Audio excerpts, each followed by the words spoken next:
Hi friends, పాలకూర fry ఎలా చేయాలో చూపిస్తాను, చూసేయండి.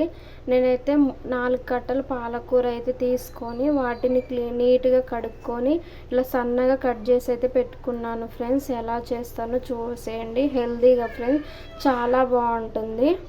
ఫ్రై కోసము 3 ఆనియన్స్ అయితే తీసుకున్నాను ఫ్రెండ్స్. ఓన్లీ ఆనియన్స్తోనే చేస్తాం ఫ్రై. ఒక కళాయి అయితే పెట్టుకోవాలి ఫ్రెండ్స్. అందులోకి నేను ఈ స్పూన్తో 4 అయితే ఆయిల్ తీసుకుంటున్నాను. 4 స్పూన్స్ ఆయిల్ అయితే వేడవ్వింది ఫ్రెండ్స్. 2 పచ్చిమిర్చి చీలినవి, ముందుగా కట్ చేసి పెట్టుకున్న ఆనియన్స్ ఇవి బాగా వేయించుకోవాలి ఫ్రెండ్స్. చూడండి ఫ్రెండ్స్, కొద్దిగా వేగాయి కదా. ఇందులో ఇప్పుడు కొద్దిగా సాల్ట్, మన టేస్ట్ దగ్గర సాల్ట్ అండ్ కొంచెం పసుపు యాడ్ చేసుకోవాలి ఫ్రెండ్స్.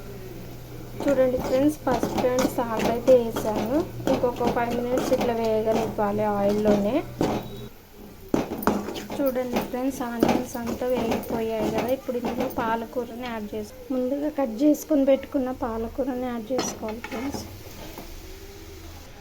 సరే బాగా కలుపుకొని ఒక 5-10 మినిట్స్ అలా ఉంచాలి ఫ్రెండ్స్. మూత పెట్టేసి దీనికి ఆకుకూరకున్న వాటర్ అంతా ఇంకిపోయే వరకు మగ్గనివ్వాలి ఫ్రెండ్స్ ఆయిల్లోనే. చూడండి ఫ్రెండ్స్, ఆల్మోస్ట్ ఉడికింది. ఇంకొక 5 మినిట్స్ ఉడికించి ఇందులో కారం కూడా యాడ్ చేసుకున్నాం అనుకోండి. ఫ్రై అనేది చాలా అంటే చాలా బాగుంటుంది ఫ్రెండ్స్. ఓకేనా?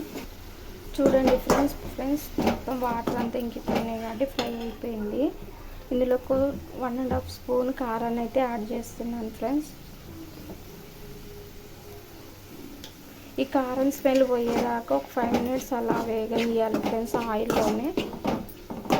ఈ ఆయిల్ అనేది మొత్తం పైకి వస్తుంది ఫ్రెండ్స్.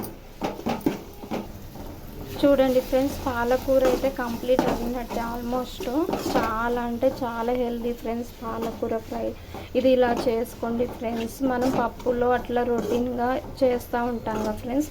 ఇలా కొంచెం ఆనియన్స్ ఎక్కువ వేసుకొని ఇలా ఫ్రై చేసుకున్నాం అనుకోండి, చాలా అంటే చాలా బాగుంటుంది.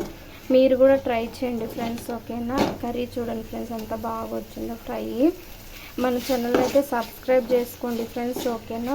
ప్లీజ్ సపోర్ట్ అయితే చేయండి ఫ్రెండ్స్. బాయ్.